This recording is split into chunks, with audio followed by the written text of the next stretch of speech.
Hello, Guitar Smarts fans. Before you check out this podcast, I want to make you aware of a cool new place where you can interact with other Guitar Smarts listeners. It's a Facebook group called the Guitar Geek Hangout. That's where we hang out and talk about all things guitar. So, if you like the Guitar Smarts podcast, come and chat with Kieran and myself over in the Guitar Geek Hangout on Facebook. Maybe check out some pre-podcast clips and even get involved in asking and answering lots of questions from the other page dwellers. Hope to see you there. I don't think it's particularly attractive, but having said that, I think there's a lot of guitar designs that I don't think are particularly attractive that are very popular. And you know, beauty is, as they say, in the eye of the beholder, and I'm assuming that this guitar has been made for people without eyes. It's awful. It's absolutely awful.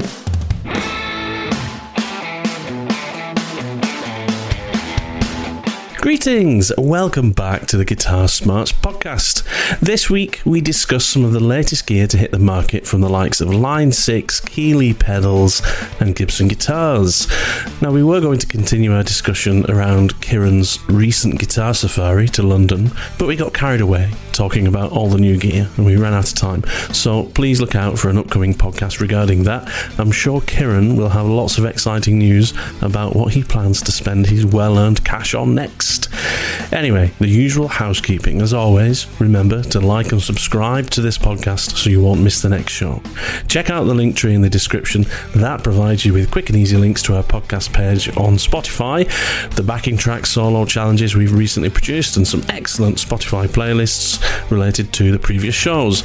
But if you click on one link only, as usual, please make it the Guitar Smarts Guitar Geek Hangout page on Facebook. Come and join us over there. You can get to know many other guitar nerds just like us, and you'll also find a link in our LinkTree to our Buy Me a Coffee page where you can donate to the show, which is entirely self-funded. Anyway, that's about enough from me. Let's get to it. Hey, Matt. Hey, how you doing? Hey, I'm great. I'm good. I'm glad to be at home. I've been doing a lot of travelling with work the last couple of weeks. Been up to Scotland and to an RAF base yesterday. Yeah, all over the place. Just nice to be at home for once. Yeah, it gets a bit like that, doesn't it, with travelling? It does, with work. doesn't it? Because I've been at home for a while now with work, and I've got a week of not international travel, but just a week of being out and about around the UK next week, and I'm quite looking forward to it. I'm ready to go out. I completely get that. I'm like that. If I've been just working from home or the office regularly, then when a trip comes around, I've got to go and visit a customer or something like that. Like, oh, cool, okay, nice to get out and about. And then I have a couple of weeks of doing that, and I'm like, oh, it's nice to be back home doing the normal routine. Exactly, mate. But you're looking well. Thank you, mate. Yeah, I'm feeling good. I'm just enjoying and laughing to myself at some of the news and, new gear and things like that's out at the moment. Oh, yeah, I think we're going to touch on some... It's been a busy month. It's been a busy month for some new gear. There was all the stuff with NAMM earlier in the year, but nothing... I must admit, I sound like a boring old fart now, but there was nothing that really floated my boat massively that came out of the NAMM show this year. I must say, a couple of bits and pieces here and there. We did an episode covering some of the key highlights, but I'm more excited by some of the stuff that's come out this month, which I don't think was featured at NAMM. Maybe it was, I don't know. But we're going to maybe touch on some of that. And we were sharing some links last night where we just kind of getting ready for today, going, check this out. It's going to be a good one today. Yeah, man. Yeah, absolutely. So I'm going to jump straight into it, right? And one of the things I'm excited about, which is not one of the things that we talked about. I think it's fairly new. But how the last couple of years for me, I've very much been all about the digital thing, the Helix thing. Yeah. And there's one company that I don't think we've ever spoken about that I think blends digital and analog perfectly, and that's Rev. Have you heard of Rev? Rev amps. I don't think I have. REVV. They make absolutely fantastic guitar amplifiers, but one of the things that they do, I think, better than anybody else is blend the kind of digital capabilities with the analog capabilities, and they've got a new 10th anniversary amplifier out at the moment called the Generator 120. And I've got it here in front of me, Generator 120 10th. That's the one. That mean? That's the one, and it's a big head. It's not the kind of amp I would buy, being the kind of guitarist I am now. But if I was, a session guy, or if I was out there, a pro guitarist touring, this is exactly the kind of thing that I would go for. Because, it's a proper 4-channel tube amp and get all the sounds you could wish to get out of it. Fender cleans, Marshall high gains, everything in between the two. But one of the things that they do with pretty much all their amps brilliantly is that, they've got built-in reactive loads, and I think it's basically a 2-notes torpedo that's built into it. So as well as running it as a normal amp, you can actually just take the head and go direct out of the head stereo into a PA with like a reactive load, and put your own IRs on it so that you can make it sound like your own cabinets or virtual cabinets that you've downloaded. And they're fully MIDI controllable as well, so it's not just kind of like channel switching from a foot switch that you get with it that plugs straight in. You can link it up to your own MIDI system. So if you had like a Helix, you could use the Helix just for the effects and then MIDI up the amp, and you can fully control the amp with MIDI. This is a proper pro piece of kit, isn't it? This is like your touring pro musician or session musician studio kind of stuff. This is it looks beautiful, man. Looks really versatile looking. Yeah, exactly that. And I think there's always this kind of divide between, are you a fan of the digital world or you prefer the analog kind of thing? I think people forget you can kind of tread the path between the two and take advantage of both. If you prefer your effects and sounds coming from some kind of digital platform or MIDI controlled platform or whatever, you can do that. You can still have an amp like this that's fully analog in terms of sounds, but still integrates beautifully with the digital setup. I'm really excited by their amps. I'd love to try them out. I think got a really I don't even know if there's a stockist for us here in the UK.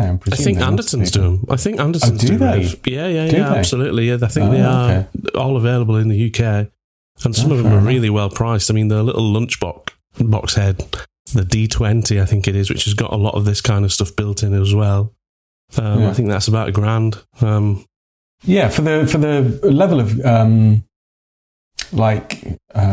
don't know. I just guess versatility and tone that you're getting from this, they're quite reasonably priced, aren't they?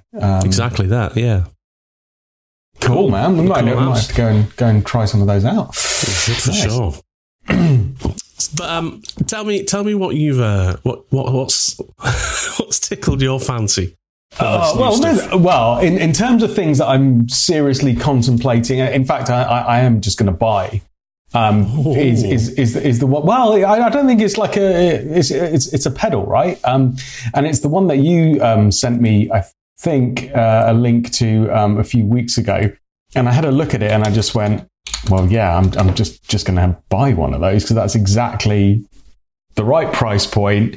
And actually what I kind of need on my board at the moment, plus gets me back into the digital modeling world, having stepped away from it from a few years. So, and that's the Line 6 Pod Express stomp box, which is brilliant because, as you know, I'm a few years off. Well, let me go back a while. So when you and I were gigging in a band together and for a number of years afterwards, like my pedal board was effectively the Line 6 XT Pod, which was a floor-based modeling platform. Really, really great tones from it. If you were able to spend the time with it and really use your ears, it is an incredible piece of kit. And I had that, running with a Line 6 Variax, so you could control the Variax sounds on the guitar through the pedal board, and you could literally just program away to your heart's content. And we used it live, used it in studio stuff, and I loved it. And properly went down the rabbit hole of all of that modeling stuff, and just really appreciated the ability to just dial in and experiment. And like, if my head came up with an idea for a rig, just to be able to go, well, I'm going to have a go at doing that, and just kind of modeling it through. And I really enjoyed it. And then, I don't know, there was a kind of point where I just went, I want to give this whole pedal board, like analog thing a go again. I want to get a valve amp. I want to go down that route.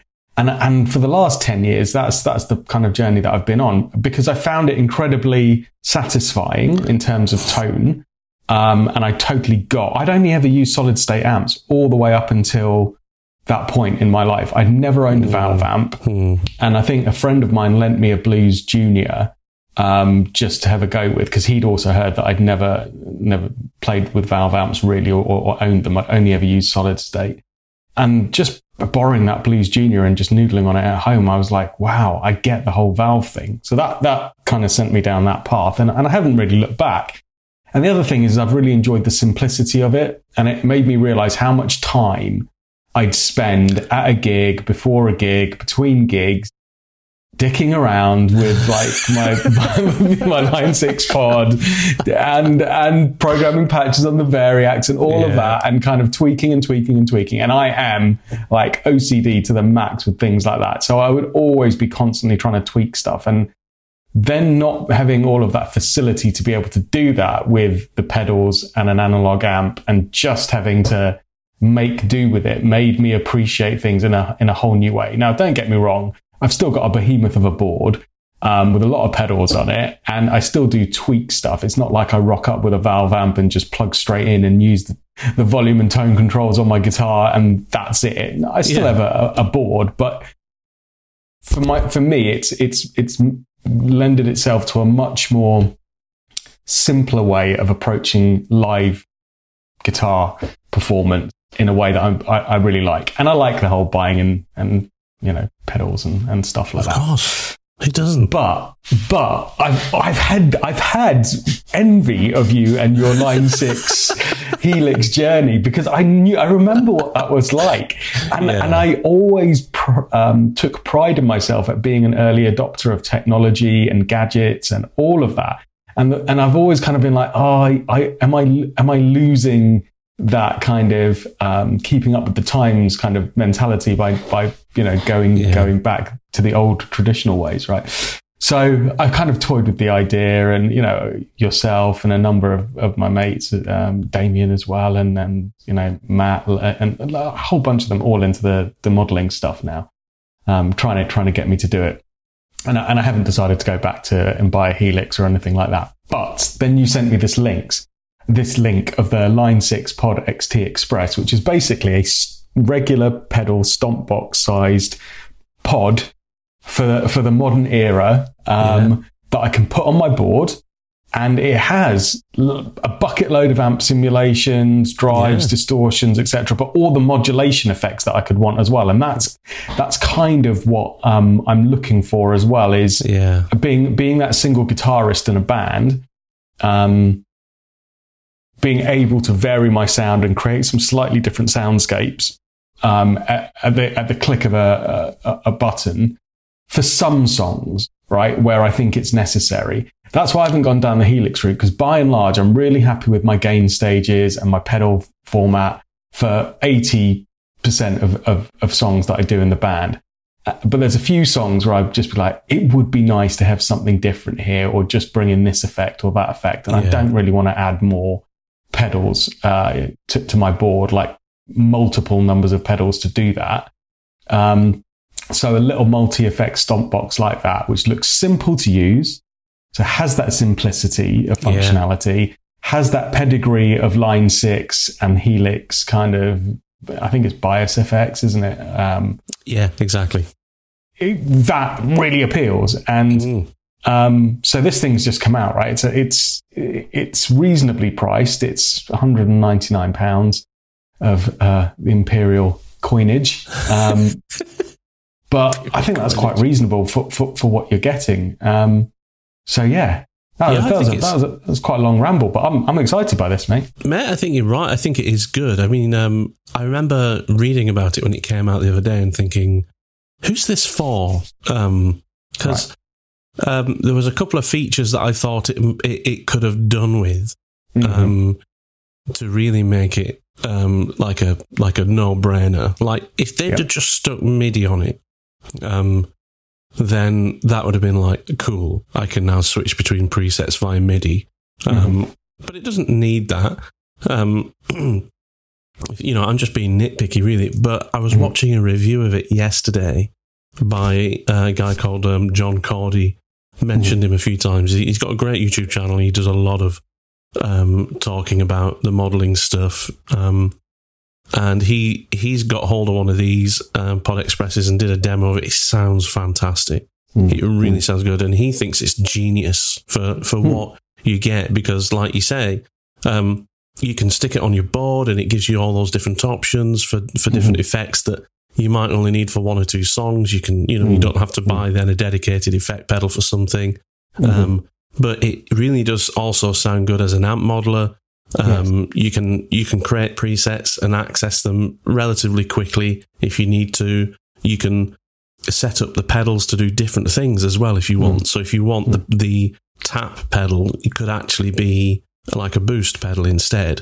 Things like that. So if your amp goes down, you can use that instead straight into a PA, and you can also have a boost built into it for your solo tone or whatever. I think it's a really cool thing. One thing I would say to anyone, including yourself, who's potentially going to go and try this out first, it's only 50 quid less expensive than the HX1, which is the Helix pedal. Yeah, I did see that. So that's, I would say, if you're thinking of getting something as like a amp modeler and a cool thing to practice with, as well as have on your board and as a backup, then that Pod Express is probably the one. But if you're kind of thinking of using it for the effects, mostly, try out the HX1 and consider whether you want to spend the extra 50 quid, because you're going to have way more tweakability on that HX1. So like, for example, on the Pod Express, the if you want a chorus, then it's basically the intensity and the way that sound changes is just, you're just sweeping part of the pedal, aren't you? And then when you get to a certain point, it changes to phaser, stuff like that. Whereas on the HX1, you can choose specific chorus pedals and you can tweak them to your heart's content. So I would say to anyone considering the Pod Express, because it's only 50 quid less expensive than the HX1, try the HX1 out as well. What's the footprint size of the HX1? Is it a lot bigger? It's pretty much exactly the same as the Pod Express. Oh, because I think I'd looked at, is it the H6 that they do? They do a HX Stomp and the HX Stomp XL, which are really fully fledged rigs. Right. They also do a HX Effects, which is like a fairly big pedal, like an 8-pedal board. That's all the effects and drives from the Helix, but none of the amps and modelling. But the HX1 is just a 2-pedal stomp box, probably the same size as the Express. C249. Yeah. See, this is the thing. Who is this for then? Because for me, the fact that it is stomp box size, so it can just slot onto my board, be a backup if my amp goes down as well, if I need it to. But going back to my principle of trying to keep things simple now, the reason it also appealed is because it didn't have all of that tweakability where I would spend too much time. It was just like, for a few songs, I just want to be able to have this effect and this effect. And now, instead of buying one of the little mini pedals to cram onto my board to do that, I could just set up a few different patches, be able to flip through them quite quickly for those songs that I need, and still rely on the rest of my board for the main tone. So, I think if simplicity like that is important to you, then it's the Pod Express all day long. And also you get the amp modelling with the Pod Express. The HX1 is really if you want effects only, and you do want to get down into the tweakability of the effects, because the HX1 doesn't have the modelling from the Helix, so you don't have the amps. So it doesn't do amps. Does it not do drives and distortions? Do drives. It'll do all the effects, including drives, but it won't have the modelling in it. Whereas that, basically, what the Pod Express is kind of the brains of the Catalyst amp kind of thing. The Catalyst amp works in the same way, same tweakability. That's right. And the interesting thing is that the Catalyst amp, you can control fully from the amp itself, but you can USB into it and do a little bit more tweaking if you want to. And it's super simple to do it. Apparently, they're going to do that for the Pod Express. It's not available yet, but apparently that is going to come. But I think that's a superb piece of kit. I think that's genius, actually, from Line 6 to bring out that kind of pedal and call it the Pod. I know. You know what I mean? It's all Helix inside. It's all the Helix amp models. It's the Helix effects. You just don't get the Helix tweakability. But they call it the Pod for all those people who love the Pod, and they've made it red. It's great. I mean, it looks a little bit plasticky, but I don't really mind it. I forgive the looks of it. But calling it the Pod immediately kind of made me go, oh yeah, I had a Pod. Yeah, I'd quite like to get it. So that was it's quite simple, and the Pod was relatively simple. I've just found on Reverb actually. I think it's brand new. I think it is. There's somewhere in Italy that is doing it on reverb.com for £200. They've just reduced it from £250 to £200 plus free delivery by the looks of it, I think, for the HX1. So you might be able to find it for a similar price to the Pod Express. I'm going to have to weigh up the pros and cons between both of those two, actually, mate. You've created a nice dilemma for me. Put it to bed quickly. I think I'm wrong for you to say try the HX1. If you specifically want to avoid deep tweakability and having to work hard on the tone, and you're also interested in the potential amp modelling aspect of it and to be able to quickly get a nice amp sound, then avoid the HX1. Okay. Just avoid it. Okay. Go try it at the Pod Express and be happy with that. Maybe try it at the HX1, but I would say, like you said, if you're specifically attracted by that ability to quickly get different effects going without too much tweakability, just approximate a sound that you like and crack on, that's not what you'll get with the HX1. The HX1 will be, a bit more kind of effort into, dialing in your sounds. Okay, well, that's good advice. That's that's helped and prevented me from doing hours of unnecessary research. No, I trust your judgment, definitely. And that is what I want, because I want to use all the pedals that I've got on my board. As I've said a few times now on the show, I've kind of swapped in and swapped out different pedals for a while now, and I'm really, really happy with my board and my rig at the moment. But there's just a few more modulation effects and things that I would like to be able to bring in for certain songs quite easily. I dropped onto my board about a year ago the Landlord Effects pedal. I forget what it's called. It's but it's like one of those little mini pedals, but it's got a bunch of different modulation effects and just a single kind of click switch that if you press it once, and then press it again in quick succession, you can actually toggle between two different memory modes. So for that, I've kind of got it set up as a tremolo and then a chorus for a couple of different songs.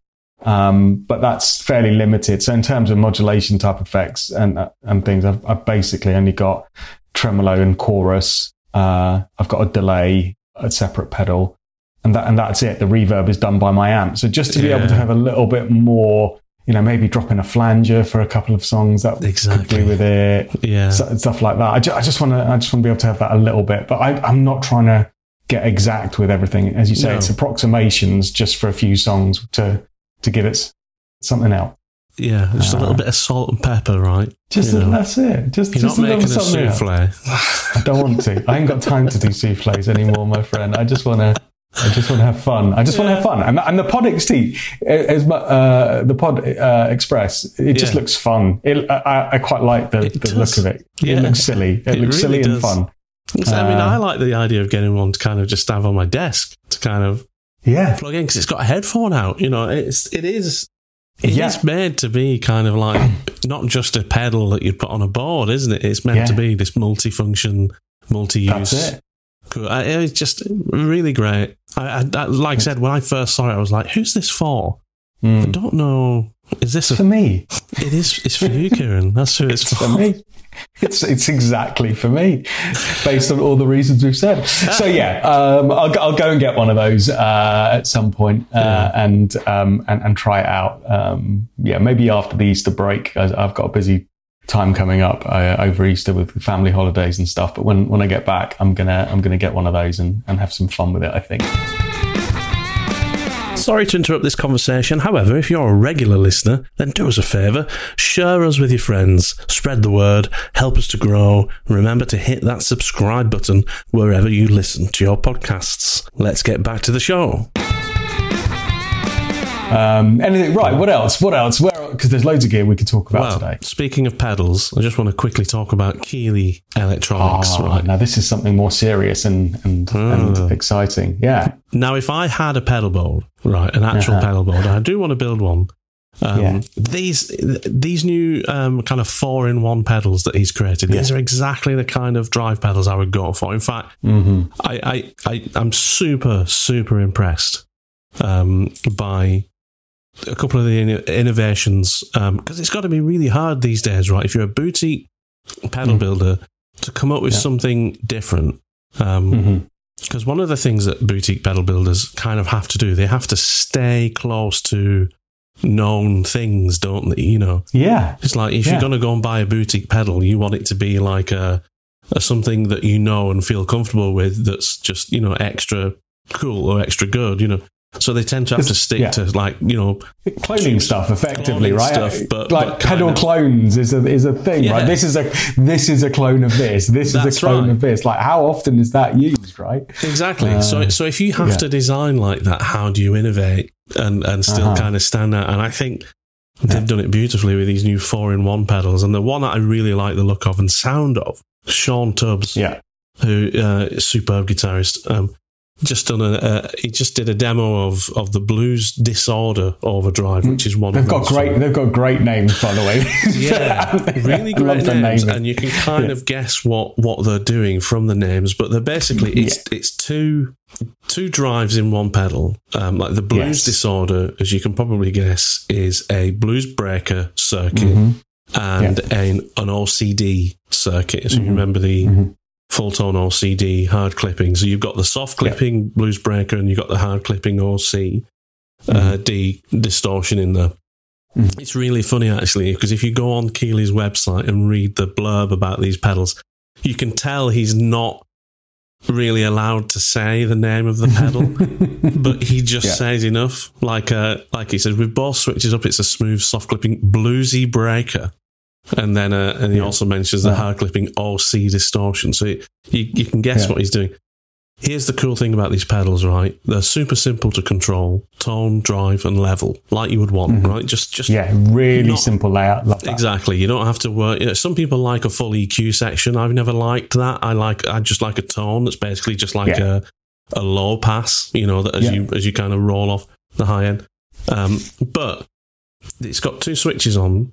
So you can switch between the two different drive circuits and you can switch between the two different tone circuits. So what you can do, if you want, you can have the pedal set up as a blues breaker, or you can set it up as a OCD, and it'll be a clone of either, or you can have the tone stack of the OCD with the drive circuit of the blues breaker and the opposite. So you can start making a hybrid of these two pedals, which I think is awesome.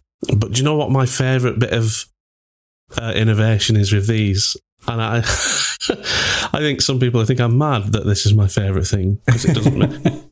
He's made it so that if you can switch it between true bass or buffered bypass by just holding the pedal down for 1 second. If you hold the pedal down for a second, nice and easy.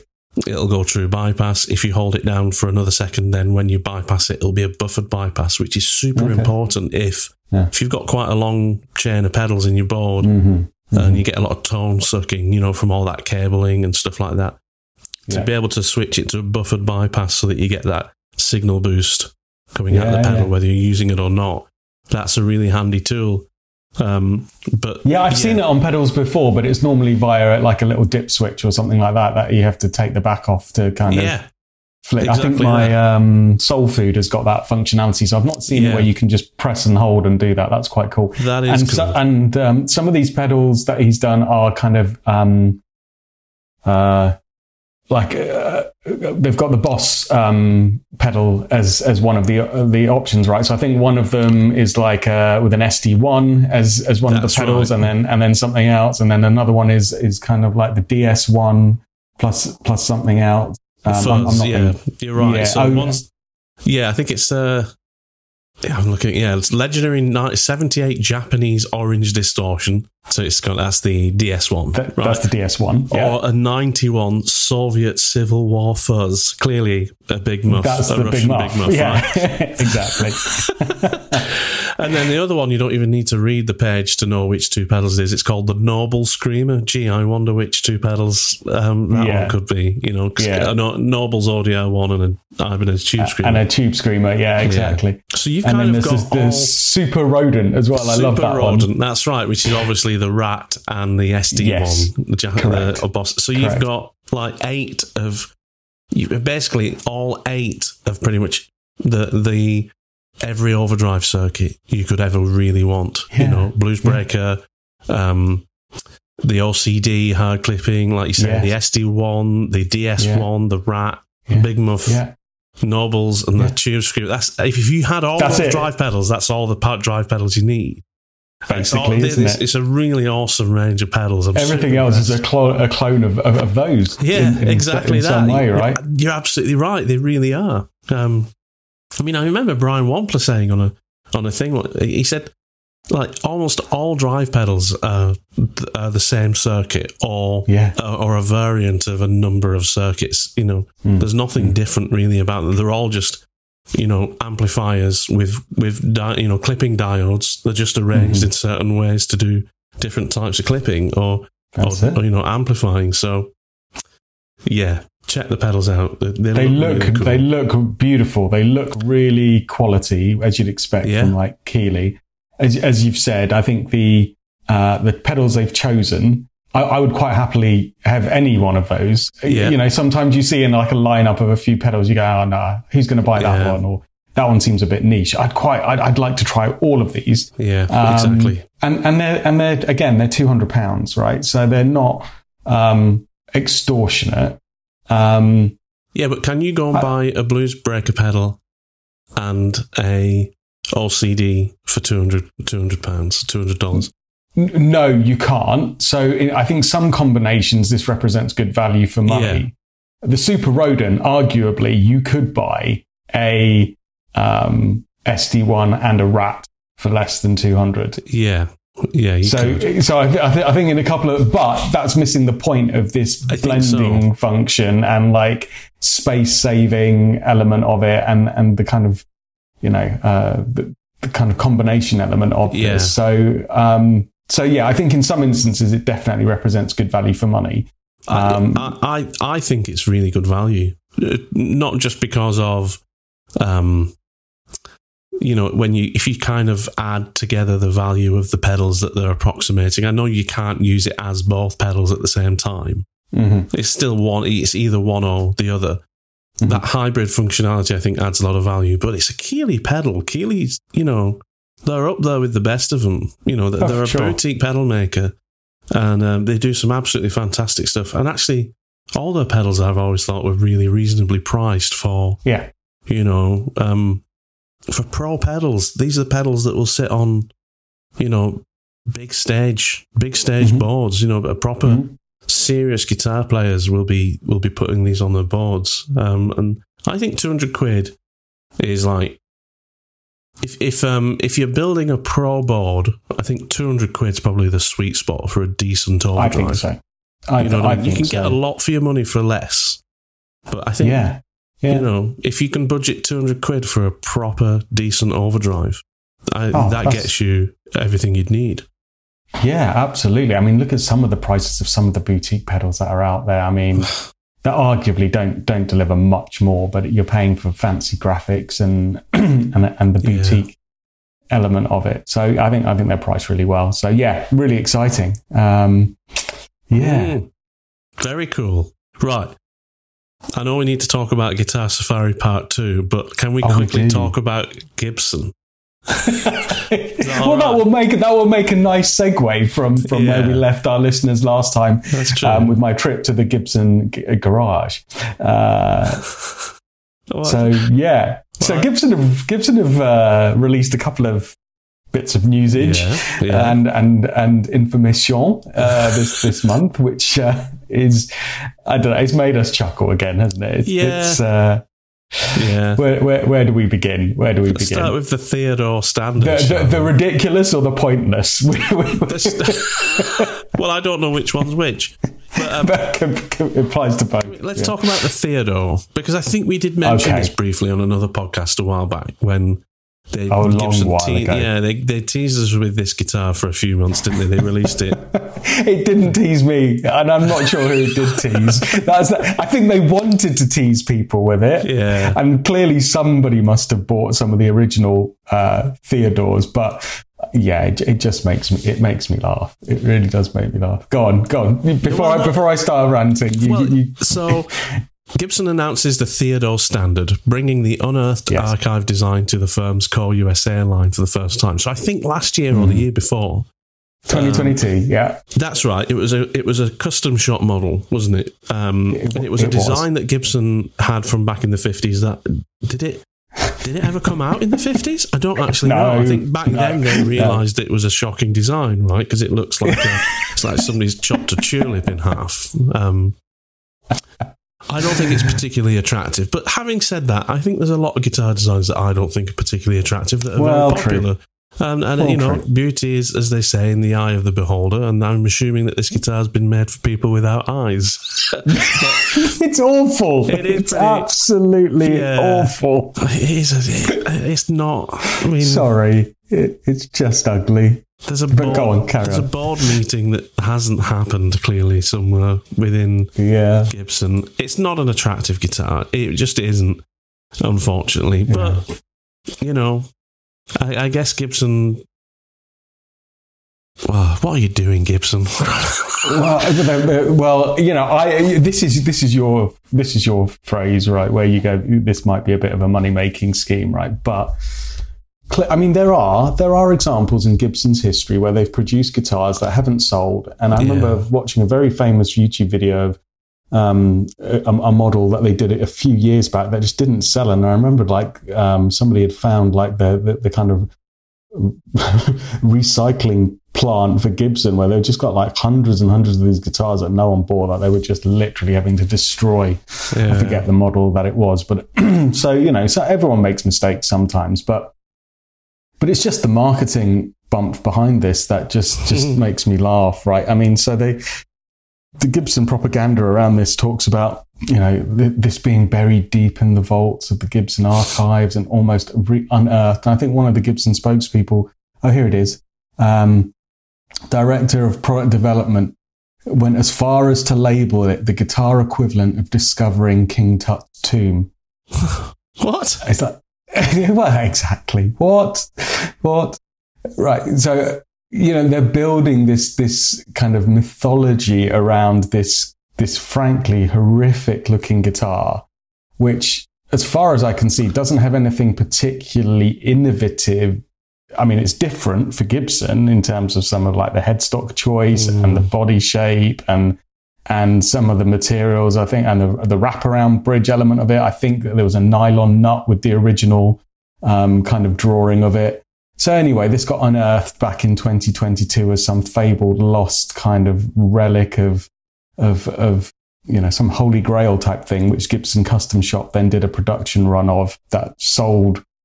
Well, they must have sold them all, right? But they were going for, a fair old whack because it's a Gibson Custom Shop, right? So I think, what were they going for? Like $6,000 or $7,000, something like that. Yeah. But they then said if it's successful, they'll do a standard run of them. So now the standard run has arrived, where they've then gone and changed a bunch of the appointments on it. So kind of departing a little bit from this kind of mythical kind of King Tut's Tomb thing. So they've changed some of the specs of it to make it more in keeping, and I guess budget-wise with the standard range. But I don't know. I just don't get it. And the other thing I don't get is this looks remarkably like a Tokai Talbot. I don't know if you've ever seen a Tokai Talbot. No, I haven't. Maybe I have, but I've wiped it from my memory. It's completely appalling. Have you got Google in front of you? Yes. Right. Type in Tokai and then Talbot, Talbo. Because I remember seeing these years ago, and when the Theodore came out, and then all this marketing stuff came out around it, like this, oh my God, they've found the holy grail of lost guitar design, and I'm just like, I'm sure I've seen that before somewhere. And well, at least Tokai looked like they tried to kind of, that's the thing with this Gibson one. It basically looks like the world's most expensive canoe paddle. Do you know what I mean? It doesn't look like there's any effort in it at all to do anything with it. I think that's the thing that bothers me the most, Kieran, with it, is it's a flat piece of wood with two humbuckers on it, tune-o-matic, volume tone, a switch and a pick guard, and it looks like there's absolutely no contouring. It looks honestly like, if they've got an apprentice there who's learning to make guitars. That's what I mean. Yeah. Do you know what? And it's like, hey, we're going to teach you to be a luthier, right? But you're not going to be carving any maple tops yet. Okay, you're not going to be doing. Go to the bandsaw. Exactly, you're not going to be doing any kind of like smooth, binding. You're not going to be doing any complex electronics or any floating bridges or anything like that. You're not even going to be doing like 3-a-side headstocks or anything like that. You're just going to make a guitar out of a piece of wood, and you're just going to stain it, and then you're just going to do the bass. Honestly, it's kind of like it's got a student guitar feel, and by a student guitar I mean student guitar builder. But sorry to be so disparaging about Gibson. I do love Gibson, honestly. I do wonder sometimes, what are they thinking? This is the thing that disappoints me, right? Because this is being heralded as the first new Gibson body shape in a long time, right? And I know they did it in 2022, but don't brag about that, Gibson, because it's not brag-worthy. It's horrible. It's absolutely not even a new appalling. Shape. You've already said it comes from the archives of designs. It's like you don't even have anybody in 2024 who can design a new guitar shape. That looks amazing. And by the way, it looks like Tokai did it first with the Talbot. And at least that was slightly innovative, if not equally as ugly, because the Talbot was, I think the name Talbot comes from an indication of what that guitar was for Tokai, which was an aluminium bodied guitar. It was genuinely something weird. Not only did it look weird, like the Theodore, very similar to the Theodore, but it had an aluminium body. But then they then released, I think, a few years later. This is going back to the 80s and 90s. Yeah, Tokai did this awful shape, and they did the Talbot. I'm a massive fan of Tokai, by the way. Anyway, and then they did a woody version of it as well. So it's not like they were all aluminium bodies. So it's there's going to be no woodies as far as this Gibson one's concerned. Enough Gibson bashing for today. Enough Gibson bashing, or is it? Or is it? Let's talk for just 1 minute before we end up, because the title of this podcast is probably going to be Kieran's Guitar Safari 2, and it's probably going to be the last 10 minutes of the whole thing. It really is. But so Gibson have just released a new dual neck, was it the double neck SG Jimmy Page? See, now this is the kind of Gibson rhetoric and PR and marketing that I do like, because I am at heart a huge Gibson fanboy for all of the bashing I give them. Yeah. I cannot wait to get back to the Gibson garage and feel like a child again and lust after their instruments. I do love Gibson guitars. And one of the guitars I grew up idolizing because of Jimmy Page, because of Slash, who also played one, is that EDS 1275 double neck SG, effectively. And, synonymous with Stairway to Heaven, synonymous with loads of Slash's live work where he plays a 12-string double neck. I think it's super cool. And I've got, I was gifted by my lovely wife, the Epiphone version of that back in the 90s, which I've still got. So I love the shape. I think it's a cool guitar as far as double necks go. I mean, completely impractical. You're never going to rock up to a pub gig or a wedding gig playing one of those. No. But they're a flipping cool guitar and lovely to have in the collection. To an osteopath with one, I'm sure. I mean, they're not light guitars or particularly well balanced in that way either. They're they're all kind of, as you would imagine, very neck heavy. It just kind of tilts like that anyway. So, but they are flipping cool and they are a great guitar design, and I do love them to bits. And it is an iconic guitar. I think it's awesome that they've kind of paid tribute to that iconic guitar. The Stairway to Heaven guitar, right? Come on. Yeah. I mean, if you want to go home and play Stairway to Heaven, or go outside and play Stairway to Heaven, you just want to play it somewhere else. I don't know why I said go home. To play it on a double neck like that, that is very cool. That is very cool. It just stops being cool when you want to buy it and you realise how much it is. I mean, how much is it? I mean, how many have they made actually? So let's go through the kind of very basic lineage of this. So you can get the Epiphone, or you could get the Epiphone version of this for around, I don't know, £800, right? Maybe that's the price point for that. So you can, if you want to get into that, you can start there.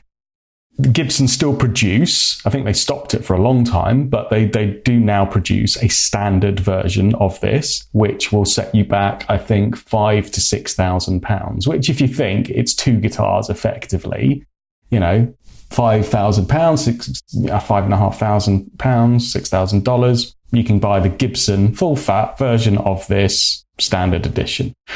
I think a couple of years ago now, they released, because they seem to be doing a new Gibson / guitar every year, literally, because he's their new ambassador, isn't he? So, well, not new ambassador, he's been their ambassador for a long time, but every year there's another / one. In fact, they've just come out with the / Jessica model, which is one of the factory seconds Gibson gave him when he first started touring. But anyway, that's a further side note. They did the double neck / version as a custom shop run, I think last year. And that was pricey. That was £10,000.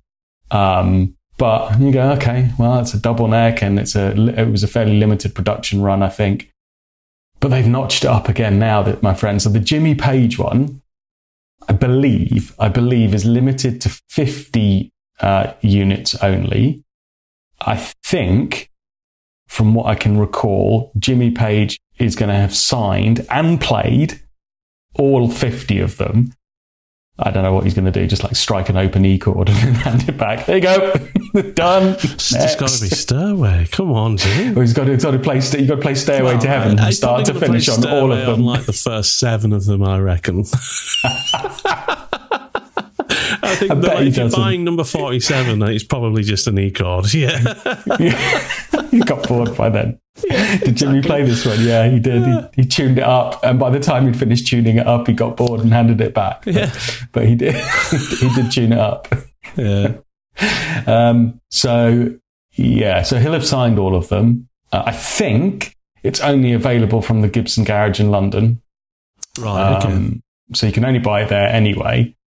So there you go. You're funneling down the exclusivity. So, but then the price but I mean, look, this is again, they've really painstakingly gone great detail to reproduce his guitar. Yeah. All of the exact wear, all of the kind of tonality of it, the electronic, the everything, right? So if you want, and Jimmy Page will have played and signed this one. So and it's two guitars, really, isn't it? But it's $50,000. It's 50,000, right? You've got to. Do you know how many good guitars you could buy for 50,000? Oh yeah, absolutely. A lot. All of them. Apart from this one. Or you could have this one. You could buy all the guitars in the world. Yeah. Or have this one. I mean, so this will sell, no doubt. Oh, yeah. Because in London, they sell. Yeah. Does it come in a gig bag? I don't know. And this is the thing, I've never been able to find a case for mine. If I did want to go out, I think it probably should come with a hard case, of course. This is Gibson, right? It doesn't come with a gig bag. Could you imagine? Just like this soft little padded gig bag. I'd want it to come with a flipping bodyguard for 50 grand. Yeah, that's it. But again, it will sell. There are super rich people that will buy this, put it on their wall, and go, Jimmy Page has actually played this guitar. This is an exact replica that Jimmy has signed himself of the Stairway to Heaven guitar, and they'll put it in their penthouse loft in central London and kind of show it off to their friends, and then they'll ask them if they can play something on it, and of course they can't because they don't really play guitar. They exactly investment bankers or whatever, and that's it. There you go.